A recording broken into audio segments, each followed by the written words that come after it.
Amma went into Babylon with a few companions in order to speak with Theodorus. However, when he was entering the fortress, a Roman soldier muttered to him scornfully, "You have entered, now see how you get out." Correct. Yo! Given for him to be killed upon exiting the No! Forbidding We're back where we left off. I wish that between the Suad and the hills wall, which would I just freaking woke up. getting to us and prevent us from getting to them. The fertile Suad is sufficient for us, and I prefer the safety of the Muslims to the spoils of war. Expansion to the east was halted, but the Muslims were now looking towards the jewel in the Roman imperial crown, Egypt. Despite winning all of Syria and Iraq for Islam in a series of stunning victories, the Caliphate's military situation remained unstable. Fierce Persian resistance continued in the mountains to the northeast, while Emperor Heraclius was hindering the Muslim advance as much as he could. To stall for time, while he created an impenetrable dead zone between the Anatolian plain and enemy-occupied Syria, Heraclius sent envoys to his Christian Arab allies in the Jazirah area, requesting that they attack the Muslim army in Syria. Bruh, I forget that Christian Arabs exist. Freaking hell, man. They obeyed the emperor's orders. So weird. The Euphrates, Christian Arabs. In March 638, where Abu Ubaidah had concentrated his forces to meet them. Ooh. However, Umar, in his typically hands-on fashion, reacted to this news by sending orders to Sa'd in Persia for 3 columns to invade Jazirah from Iraq. When this group of Muslim warriors launched their attack and began plundering, the Christian Arabs retreated.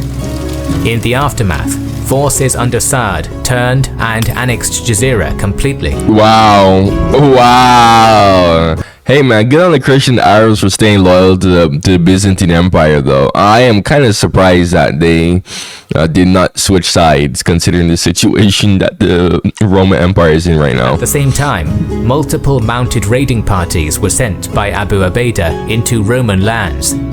Khalid, the commander of one of these contingents, captured Marash in autumn 638 and hauled vast quantities of loot back to his base at Kinisrin. However, Khalid wasn't a man accustomed to hoarding wealth, routinely distributing his personal share of battle spoils to others. On one occasion, after his Love that. Excellent. Excellent. Excellent. Excellent. Excellent, man. Bro. Damn. We really need a lot more people like that. Heraclius's lands, an Arab chief and excellent poet, Ashaz bin Qais, recited a beautiful piece for Khalid, and in return was given 10,000 dirhams. How much is that? To the poet's benefactor, this act of generosity was in fact to herald the end of his peerless military career. Caliph Umar had been concerned about Khalid for years by 638, specifically that his personal brilliance and constant victories were enticing the Muslims to worship him rather than God. So when Umar received reports of his general's extravagance, Umar used it as an excuse to dismiss the Sword of Islam from his post and bring him to Medina. Sword of Islam, bro. That's freaking Sword of Islam. Yo. Formidable men face to face. The Caliph spoke the words, "You have done, and no man has done as you have done. But it is not people who do, it is Allah who does." Yeah, it's God's will. God put him there. God gave him the ability to get that done. And in a lot of these episodes I watched, Muslims just got really lucky, extremely lucky. there's also that too. Again, also God's will, honestly, more or less. I don't know, maybe God just wanted all this stuff to happen. So After this, yeah. Khalid left Arabia for Chalcis, where he lived just 4 more unhappy, unremarkable years before finally passing away in 642. Oh wow, that is so... As the undefeated victor of hundreds of clashes leaves our story. Oh, Khalid is gone. Oh, yo, I wanted to see more from him. Old but historically unappreciated Arab general enters the limelight. That was the 48-year-old Amr ibn al-As, who won distinction during the battles at Ajnadain, Yarmouk, and many others. When Abu Ubaidah appointed the conquered regions to his subordinates, Amr received all of Palestine. Upon moving into the area, he forced the surrender of Gaza and several other Roman garrisons which had remained unconquered after the fall of Jerusalem. In early 639, plague spread rapidly throughout the Levant. The Arabs, unaccustomed to this kind of terrible disease because of their nomadic lifestyle, died in the thousands, including generals Yazid, Shurabil, and Abu Ubaidah himself. It is worth noting that upon Yazid's death, his younger brother Muawiyah was appointed as governor in his place. Amr, who survived, was given command of the army, and this gave him a golden opportunity to propose an idea to the Caliph. Having visited Alexandria multiple times earlier in his life, Amr was well aware of just how prosperous the Nile region was, and believed it would be easy to conquer. The new commander put forward his plan to seize Roman Egypt for Islam, confidently declaring to the Caliph, it is the richest of lands and the weakest in defending itself. Although Umar, who wished to consolidate Muslim gains after years of incessant warfare and plague, was initially reluctant, believing Amr was underestimating the task, his eloquence and persistence eventually led the Caliph to relent. You know what's better than one? Restricted to just 4,000 troops, mainly cavalry, Amr set forth from Jabia that same night in total secrecy, under the condition that he would withdraw if instructions to turn back reached him before he crossed into Egypt. However, if Amr's army was already inside Egypt when these instructions arrived, it could keep going. Convinced almost immediately that this expedition was too risky, Umar sent a camel rider off to Amr carrying a sealed letter ordering him to pull back. When it reached the general at Rafah, just a few miles from Egypt, Amr understood that the letter would doom his expedition before it even began. So Amr left the message unopened and moved into Egypt, and only then opened the letter. And since the army was already in Egypt when Umar's orders were revealed, Amr reasoned that it could keep going. We do a little bit of trolling. The timeless province of power and riches was incredibly vulnerable, weakened by years of military laxity, and alienated from the imperial authorities in Constantinople by long-standing cultural and religious differences.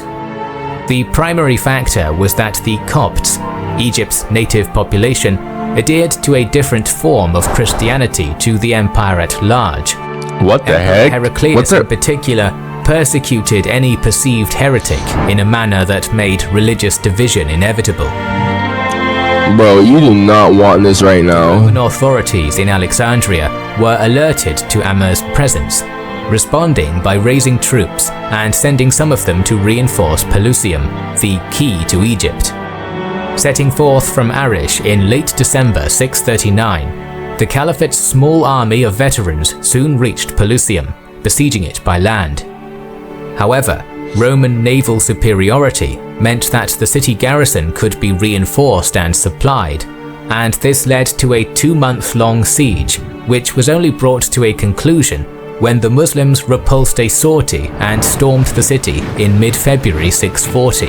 Why would the Romans do a sortie? You have naval supremacy. You could have held on indefinitely. Astonishment of the government in Alexandria, Amr marched unopposed along the Nile Delta's eastern fringe until he reached the citadel of Bilbais. The defenders resisted under blockade for a month, giving the Romans time to shift their forces around. Aware that the marauding 4,000 Arabs were aiming for the Memphis area, Egypt's prefect and Patriarch of Alexandria, Cyrus, marched a 20,000-strong army to reinforce the nearby fortress called Babylon. Commanded by Augustulus Theodorus and garrisoned by 5,000 soldiers, Babylon was one of the Nile's strongest defensive bastions, standing 60 feet high in places and possessing walls up to 6 feet thick. By the time Amr starved the Bilbais defenders into surrender in the spring of 640, the Romans were prepared for his inevitable assault. Bypassing Heliopolis on their left, the Muslims arrived outside Babylon in May. Due to its sheer size, Babylon.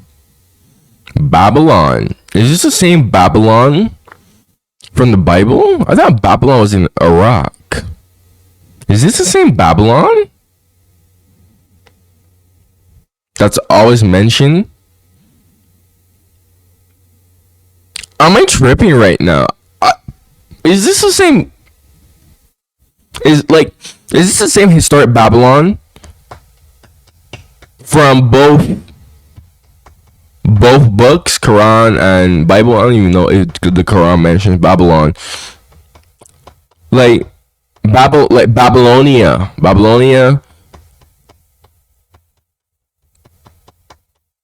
Is this it? This is where it was. Is it? What? No, I'm so confused right now. Babylon's in Egypt? No. Bro, I could have sworn Babylon was in freaking Iraq. No. Yeah, Babylon was in Iraq. Like the actual Babylon, the biblical, I don't know, holy. It's not holy, but holy as in importance. It's super important. It's very noteworthy. That Babylon, like David and Goliath. Goliath was from Babylon, I think, right? No, I don't think he was Philistine. He was Philistine. Babylon's okay. Only some of Theodorus's army were manning the battlements, while most were encamped outside of the northern wall of the fortress, protected by a deep arcing ditch.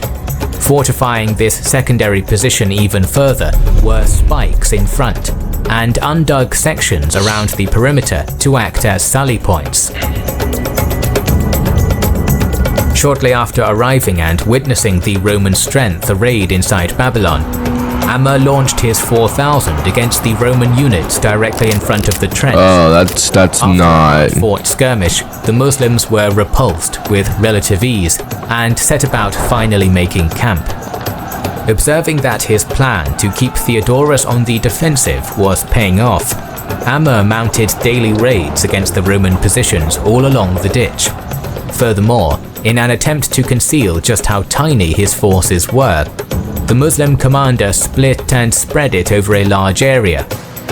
This state of affairs lasted for 2 months, the Muslims constantly assailing the Roman positions, and the Romans remaining hunkered down behind the ditch, presumably believing they would be able to win without fighting. By July, no opportunity to gain a decisive victory had shown itself to Amr, and his men were slowly tiring. So, having put the eventuality to the back of his mind, the man who had proclaimed that taking Egypt would be simple wrote to the Caliph asking for reinforcements. Rather than chiding his overly optimistic general, Umar mustered and sent him 4,000 reinforcements to conclude the campaign, who reached Amr a few weeks later. With these new forces, the Muslim attacks on Babylon were renewed with even greater force, killing large numbers of Roman soldiers, but failing to break the bastion's resistance. Yeah, I don't know how you're gonna break that. Than the first time, Amr sent another request for Umar's aid. This time a further 4,000 troops were dispatched under the leadership of Zubayr bin al-Awwam, who, despite being offered Amr's command by the irritated Caliph, merely stated that he wished to help the Muslims engaged in Egypt. These new troops arrived in late September. Nah, this is funny, man. This is hilarious, After man. conducting a personal reconnaissance mission around the area, Zubayr pointed out something to Amr which the general seems to have missed. Still present about 10 miles behind the Muslim army was the Roman garrisoned city of Heliopolis. If coordinated correctly, these troops could smash into the Muslims from behind if Theodorus launched any attack from Babylon. Yeah, I was looking at that, and I was thinking about questioning it, but I was like, you know what? I'm not going to question it. To remove this potential threat, Amr led a large portion of his 12,000 soldiers to Heliopolis, leaving just enough at the fortress to keep the Romans on their toes. Upon approaching the walls, however, some of the garrison's cavalry contingent emerged from the city and beat some of Amr's horsemen in a brief engagement. Whoa. Nevertheless, they were forced to pull back inside the walls as the city was besieged. Only a short time after investing Heliopolis, Zubayr and a small unit of hand-picked warriors scaled the walls in a dashing maneuver and breached the city. Seeing this, and realizing that the result of the clash was inevitable anyway, Heliopolis' garrison sued for peace and paid the jizya, after which Amr and Zubayr returned to Babylon. In their absence, the Romans had driven away the Muslim detachments closest to the trench and re-established their positions beyond it. Theodorus, likely realizing that he wasn't going to have the luxury of simply waiting the invaders out, began employing the Muslims' own tactics against them, launching daily raids through the Roman bridgeheads. Although the Romans generally lost more men in these scattered engagements, they could afford to, while Amr could not. The stalemate went on relatively unchanged until a revered Arab officer, Kharija bin Huzafa, approached Amr with a risky but potentially decisive plan to win the battle. That night, Kharija was given a cavalry regiment and ordered to lay his trap, which he did by riding around to the southern spur of a featureless ridge on the eastern side of the field. After quietly taking up a concealed position relatively close to the Romans' ditch, the Muslim cavalry waited. As Huzafa suspected, when morning came, the Roman forces crossed the trench in force and deployed for battle. The Muslims arrayed opposite them. When both sides were ready, Theodorus launched his attack across the front, pushing Amr, who ordered his army to retreat from Babylon with suspicious ease. It was in reality a feigned retreat. When the melee had moved far beyond Babylon's defensive trench, Kharija's mounted contingent galloped out from their hiding place behind the ridge and occupied the crossing areas which Theodorus would have to use for any retreat. Amr, seeing that his horsemen were in place, countercharged with immense ferocity, driving the Romans back towards their own fortifications. Hearing the given signal, Kharija also launched his assault, crashing straight into Theodorus' ranks, hemming the Romans in and then encircling them. Many defenders were killed, but a few Roman units turned and burst through Huzafa's cavalry, managing to re-secure the crossing points.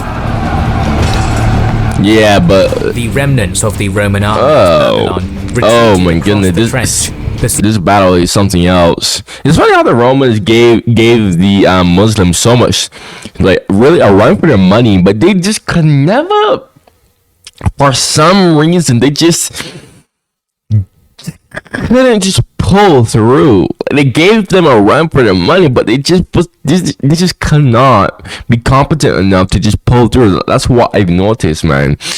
Yeah, it blows my mind. Closely by Amr's forces, who continued their attack up to the very walls of the fortress. Fighting continued in the space between the ditch and the citadel proper until the gate was closed from inside. Those who got in were the lucky ones, as not a single Roman soldier remained alive on the field of battle. The morale of Cyrus, who was not a military man by profession, and the Roman soldiery as a whole, was completely shaken by this stark defeat, and to the prefect, it was clear that peace had to be concluded. To make matters even more dire, Amr somehow got his hands on a few catapults and used them to launch deadly boulders, softening up defenses. Where did he get those from? What? When this began happening, Cyrus departed Babylon with a small escort and took up residence on the mid-river island of Rauda, from which the fortress was being resupplied. Then the Coptic prefect dejectedly sent word to the Muslims that he wished to treat with them. Envoys were exchanged back and forth between the two sides, and Heraclius' viceroy attempted to offer Amr a lavish bribe if the Muslims left Egypt, but the Arab commander responded by giving 3 options: conversion to Islam, payment of the jizya, or death. Cyrus favored capitulating in some form, but his Egyptian colleagues wouldn't have any of it, so the stalemate continued outside the impenetrable fortress. Since coming to terms with Cyrus was impossible, Amr went into Babylon with a few companions in order to speak with Theodorus. However, when he was entering the fortress, a Roman soldier muttered to him scornfully, "You have entered, now see how you get out." Correct. Yo! Given for him to be killed upon exiting the No!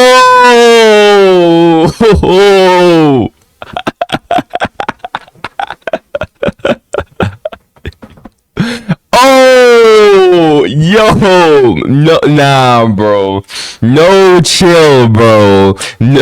conference. Amr tricked his way out of the fortress, convincing Theodorus that he was going to bring even more of his generals unwittingly into the trap. These attempts at ending the siege failed, and the gridlock outside Babylon continued. Why are the Romans so incompetent? Like, dude, they literally had him trapped. I mean, he was kind of like not so smart to fall for that himself, but the Romans just seem to be dumber. Like, what in the world is this, man?